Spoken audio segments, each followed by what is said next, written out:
In the year 1922, nestled in the isolated farmlands of Bavaria, Germany, there stood a small, secluded farmhouse known as Hinterkaifeck.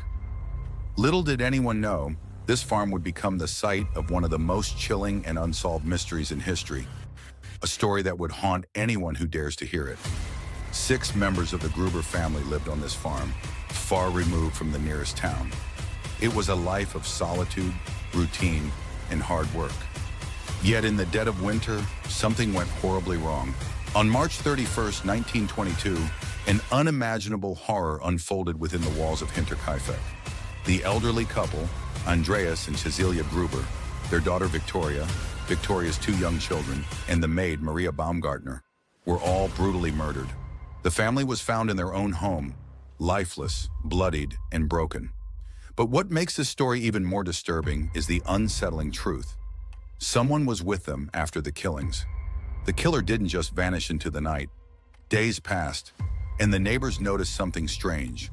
Footprints leading to the house were seen, but they didn't leave. Whoever had committed these gruesome acts seemed to have remained at Hinterkaifeck for days, undisturbed. The livestock were cared for, the food in the house had been eaten, and fires had been stoked. Whoever did this was still there, watching. The local authorities arrived at Hinterkaifeck, but the case was no less terrifying.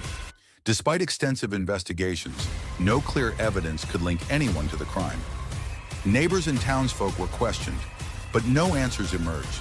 There were whispers of a family dispute, and some suggested that the killer could have been someone close to the Grubers.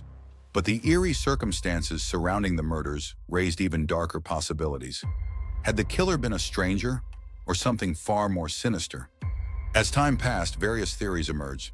Some believed the killer might have been a family member, driven by greed or a long-buried resentment. Others, though, suggested something more chilling, that the events at Hinterkaifeck might have involved paranormal forces. Why would someone stay at the farmhouse after committing such a gruesome act? Could the killer have been driven by some dark compulsion, something otherworldly? The theories ranged from the mundane to the terrifying, but the truth remained elusive. To this day, the Hinterkaifeck murders remain unsolved. Theories, speculation, and even rumors continue to swirl around the case, but no concrete answers have ever emerged. The isolated farmhouse still stands, a grim reminder of a horror that has never been fully explained, and the question lingers in the air. Who was the killer, and why did they stay at the house? Did they feel something more sinister calling them to Hinterkaifeck? Or was there something in the house that they could not escape? The story of Hinterkaifeck is one that chills to the bone, a tale of unspeakable horror and an unsolved mystery that haunts anyone who hears it. The killer's identity remains unknown, and the farmhouse stands as a monument to a tragedy that will never be fully explained. Some say it's a place cursed by the past, forever bound to the horrors that unfolded there. Perhaps some mysteries are never meant to be solved.